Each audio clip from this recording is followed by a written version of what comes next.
Welcome back to the Science of Parenting podcast, where we connect you with research based information that fits your family. We'll talk about the realities of being a parent and how research can help guide parenting decisions. I'm Mackenzie DeYoung Skelling, podcast co host and a parenting educator. Back with us today for episode 2 is our friend Haley Walker. I am so excited to talk about parenting. We talked a little bit with you about all of the aspects of this season, but I'm excited to dive in with you. So welcome back to the podcast, Haley. Can you give our listeners just a little bit of a refresher on who you are?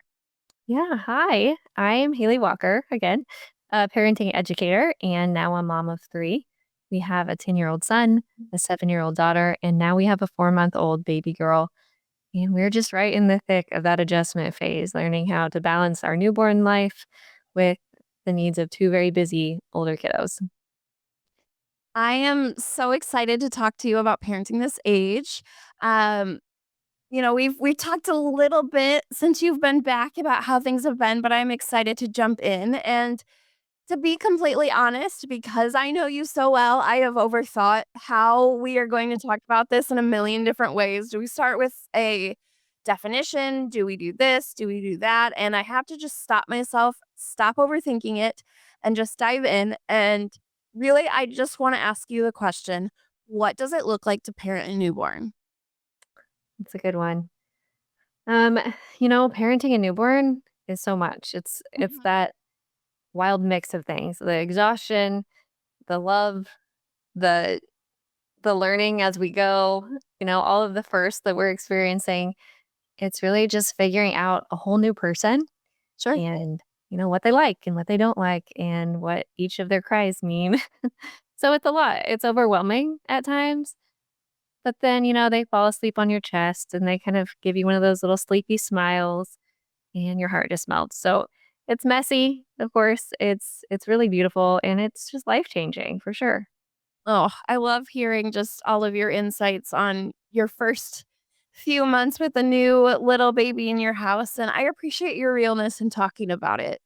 Um, I know that when we think about parenting, often when we think about parenting a newborn specifically, we often think about how are they eating? How are they sleeping? What are diaper changes look like? But it sounds like there's so much more to it than that. And as you said that, I was thinking about one of the resources that as I was preparing for this that shared, the American Academy of Pediatrics, they have the infant parenting, which is like a guide, um, and it reflects what you said, right? Their guidance focuses on evidence-based behaviors that support healthy development, and that is really it was reflected in what you said. So to quote what they shared, parents or guardians have the greatest and earliest influence on infants. Yes. And parenting during infancy involves things like modeling behaviors, healthy behaviors, establishing routines, and making decisions that shape the infant's nutrition, activity, and sleep patterns. So, the key components of that routine establishment, sleeping, feeding, those sorts of things, parental decision making that influence long term health outcomes, and role modeling eating habits, physical activities, and more. So let's start with that routine piece. What are some of the routines that you've worked to establish with your newborn? It's funny that you asked that because that's something that has just been changing and I was just talking to my husband about recently. Those first months, especially that first month, there's not much routine, right? I'm learning a new person and what they like and how their sleep is going to look, how our feedings are going to look. Um, and now that we're at that 4-month age, we are kind of settling into a routine. It's not always spot on for sure. Right. Yeah. Wouldn't set my clock to it, but yeah, we're kind of getting into a rhythm of what our sleep schedule looks like, naps and how often we're eating. Mhm. So yeah, it's starting to feel a little bit more natural, a little more comfortable. But in that first month, it's more survival.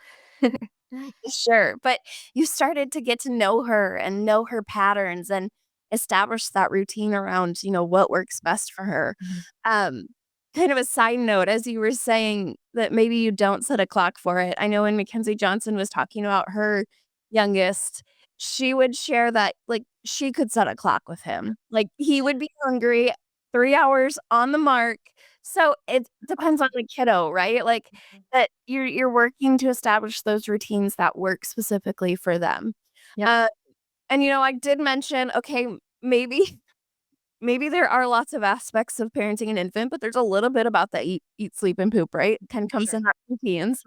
Um but there's more to it than just that body function, right? It's how we establish those routines and how that helps them to be successful as they continue to grow. Yeah, it sounds crazy that at 4 months of old 4 months of age, that's what we're doing, but it helps set them up for success just as they continue to grow. Yeah, definitely. Another aspect of parenting is keeping your child safe, right? There's a word for that at this age. We call it baby proofing, something I'm sure many have heard. And we'll dive into this even more in depth in our next episode. But for you, Haley, what are things that you do to make things safer for your baby? Yeah, so far, baby proofing for us has really kind of started in shifts, right? We started with just making sure that she has a safe place to be away from our pets and our older kiddos as they're running around. Um, we've definitely now started to shift our baby proofing a bit now that she's getting more curious and more grabby. She's reaching for things. So right now, it's just keeping that stuff out of reach. Cords, tiny toys, breakables, Yeah. anything she could grab and stick in her mouth. So yeah, that's where we're at right now. Next up is probably covering outlets and, trying to just stay ahead of whatever phase is coming next and what's the next thing she can get to. I feel like I'm just kind of always scanning our house, is that safe? Could that be a problem in the next couple months? So it's a work in progress for sure, but we're figuring it out as we go. Speaking of figuring it out as you go, the last piece from that little chunk of American Academy of Pediatrics, is role modeling, right? So we talk about role modeling in a number of ways, but one of the aspects that we have talked about a lot within science of parenting and role modeling is how you are able to take care of yourself and that for others. So, Haley, do you ever feel like parenting a newborn is not just caring for them, but also making sure that you're caring for yourself? Yeah, definitely. Taking care of a newborn and kids is really a 24-hour a day job. But I realized for myself, if I'm not doing a check-in and making sure I'm doing all right, I can really burn out fast. Right. And in this time, in this stage with our kiddo, it's not just about keeping the baby fed and happy. It's really important that making sure that I'm all right too.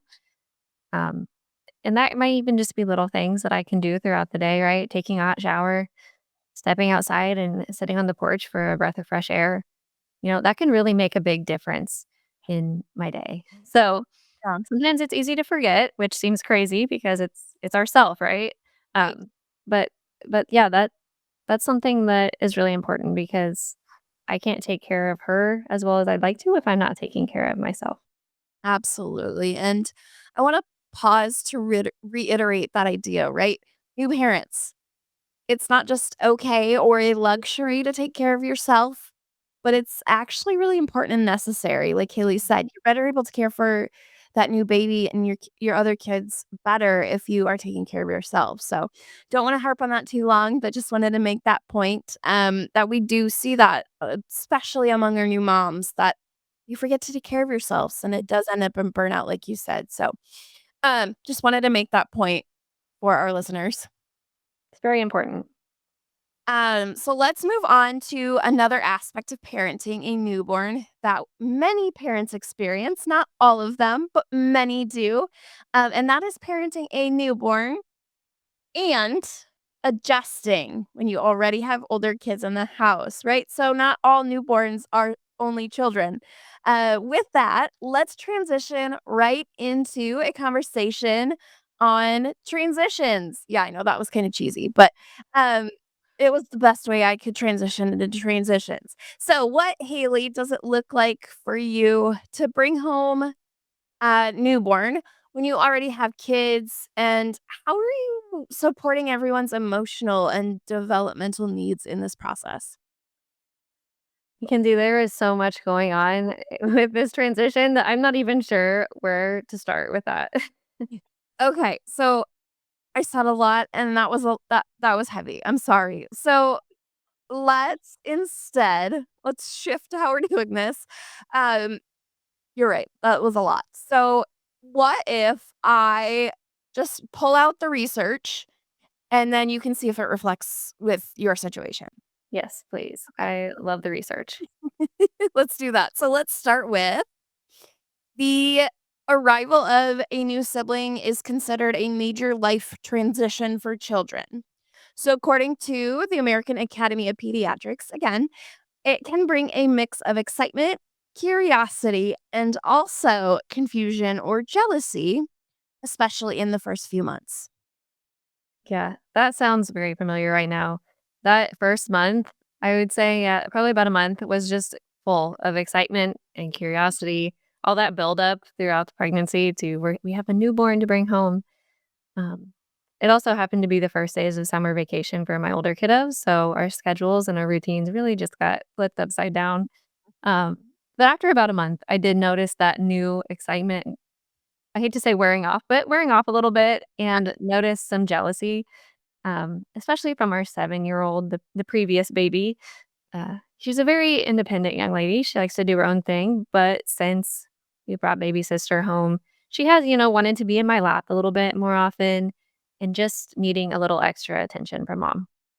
And that's a totally normal reaction. Mhm. In some research from, again, more research from the University of Michigan, they say that older siblings might actually regress in behaviors like potty training, sleep, independence as they adjust. But those behaviors are often just their way of asking for connection and reassurance.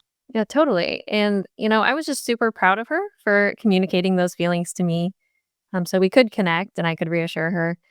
There was a day where she actually just said, Mom, since the baby's been here, she's been taking a lot of your attention. So, one thing that kind of helped us was just naming what was happening. It might not be something I can change right now, but just putting a name to it, right? Saying, yeah, it is hard when the baby needs so much of my time, isn't it? Or I hear that you're feeling pretty left out right now. So, trying to validate first before rushing in to fix it or distract it. But yeah, I was really proud of her for working through those tough emotions when, we were all, and we still are, on that emotional roller coaster of bringing a newborn home. Absolutely. And, naming those feelings is such a powerful approach. And in the technical world, we sometimes call that emotion coaching. Um, it's a way that we help kids feel seen, and that feeling of security helps them to adjust better over time. Something that you also mentioned was at the start there, that was curiosity. But with that curiosity came some stress for maybe for you in keeping your newborn safe when those older kids are full of energy and wonder. Yes, this is something that I definitely struggled with at first because it felt like I was doing a lot of correcting. Lots of don't do that. I'm saying be careful 100 times a day. Mhm. So I've been trying to, do less of that and more of encouraging the behaviors that I love to see and explaining and educating about the why behind safety concerns. We love to know the why. Yeah. Um, so I'll tell them, how much I appreciate them being really gentle around her head, or how great a job they did when they went to go wash their hands before they came to squeeze her little chunky cheeks. Mhm. Those big kid germs can be too much for little babies. So yeah, we talk about why it's important not to leave small things. My daughter has a lot of little tiny toys, so why she can't leave those around the baby because even though right now maybe she can't quite reach them, soon she will be able to, and that'll be dangerous. So we're really practicing and preparing for the coming months. And I've also found that like channeling their energy and redirecting it into tasks has really allowed them to be good helpers and they love to help. So, I maybe am giving them a task like, can you bring me a diaper or do you want to sing a song or read a book while I get the baby dressed? It can really help them feel involved and important. And also it's helping keep the baby safe at the same time. And that's supported by research too. Studies from 0 to 3 have shown us that giving older siblings Those age appropriate roles help to promote bonding, reduce jealousy, increase empathy. When kids feel like a part of the caregiving team, they're more likely to show gentle behavior. So, another common question that comes up is how can parents maintain quality time with those older kids when so much attention is going to the baby? It can be really one of the hardest parts. Yeah, I agree. That's tricky. One thing that really worked for us was planning some special time in the evenings for the older two kiddos, even if it was just 15 or 20 minutes a day. Letting them choose an activity. Maybe it's just reading a few books or playing pickleball, a quick bike ride, whatever they're wanting to do. Sometimes that's together with all of us. Sometimes that's one on one with mom or dad. Mhm. But we try to put our phones away and really focus on that one on one. And it's not really about how much time we're getting to have because we only have so much time in a day, but really focusing on making it feel full and connected while we're doing it. We also like to make sure that one of us is available to do the bedtime routine. So right now with the baby, mom can't always come down and do bedtime routine. So dad makes sure to have enough time to sit with both kiddos, maybe read a book, whatever that looks like. But making sure they know that we're here. Yeah. And that quality over quantity, right? Harvard Center on the Developing Child has shown us that short but consistent one on one moments with parents do still support children's emotional regulation and attachment, even during those times of family stress or transition. Yes. And I'm gonna be honest, doesn't always look picture perfect for us, Sometimes my newborn is strapped to me in a baby carrier while we're playing. Sometimes my daughter might be holding the book and flipping through the pages while I'm feeding the baby and reading to her at the same time. It's chaotic. It's our life, it's chaotic, but it counts. And we're still connecting. So, yeah. Absolutely, and I would not expect it to be perfect. I actually would say that one of the big things that we talk about a lot, you've probably heard me say it or other co-hosts say it, that parenting is not about perfection, right? It's about those little moments. It's about being present in those moments. Mhm. We're not about being perfect here. And sometimes, just the little things can make a huge difference. Like, oh my goodness, it looks like you're drawing something over there. Tell me about your drawing, right? So those things that we just start noticing and being present in those moments can really go a long way. Yeah, and that's what it looks like a lot, I'm bouncing a baby, noticing, "Oh, what are you playing with those 2 dolls?" Or, "What did you draw?" My son likes to draw, so he's always drawing something. So, just making sure they hear, that I'm still here and I see them and what they're doing, and I care about what they're doing too. Absolutely. So, not about being perfect, but just trying to be there and catch those little moments. So, uh, at this point in our normal episodes, you would say, "Hey, now we're going to have our friend Haley Walker pop in with us and do our stop, read, talk moment." But if you're listening or watching, you probably realize she's here already. Um, and that is because this season, we are going to have a great amount of guests join us. And just to kind of keep things a little more simple, we are going to do our Stop Breathe Talk kind of integrated into the episode. And I'll be just asking the question. So with that, it feels like I'm kind of going back to my producer ways, but I'm not just asking the question. So going forward, again, we'll just ask the question. So, Haley, you get to be asked the question this time and not have to come up with a question. I'm ready. How can I help my older child cope with the changes a newborn brings without adding more stress to myself? That's a really good question, and it's something that I've asked myself a lot too, of course, and I think the short answer is to start with compassion, for your child, but also for yourself.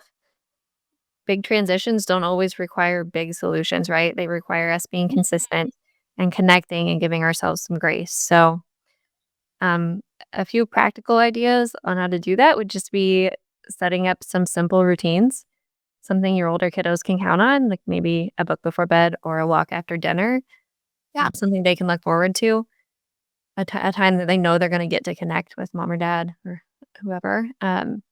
offer choices when possible. So maybe I'm going to ask my daughter, hey, do you want to help me with bath time? Or do you want to read a book while I feed the baby later? Or do you want to pick out an outfit tonight? Or do you want to pick an outfit in the morning? Whatever that looks like. Just giving some choices, We love choices. love choices.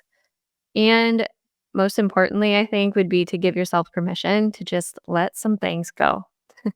I think that's probably what I've learned most in this season. Not every moment needs to be teachable.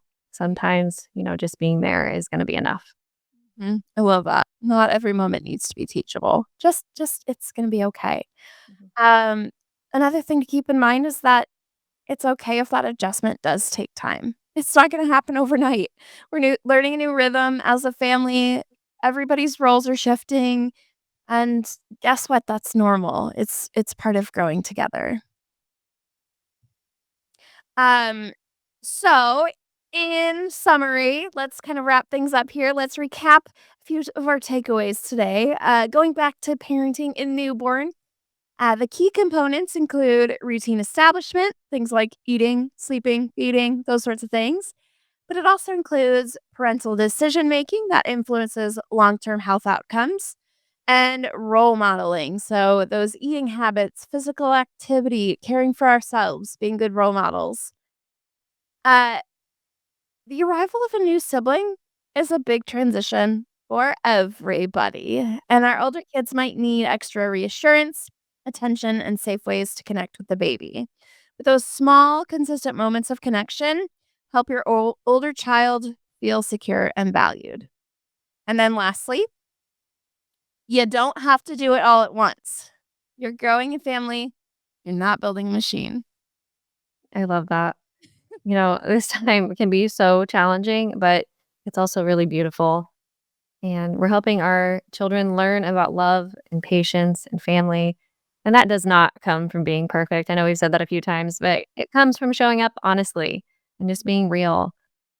As parents of a newborn, we're experiencing so much. So, when appropriate, we do our best to be transparent and show our kiddos that bringing a new baby home can be challenging for us too. You know, when it comes to transitioning to life with a newborn, the biggest takeaway for me is really that there's nothing like seeing your first babies love on your new baby. It's really been so special. Yeah.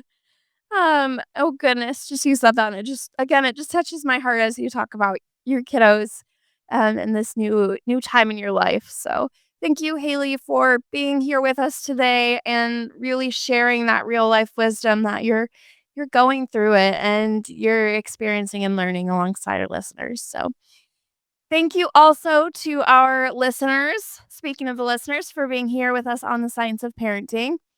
Be sure to check out our newly updated webpage at www.scienceofparenting.org, where you can find our podcast episodes, our workshops, additional resources, and new to the science of parenting, our new online self paced courses.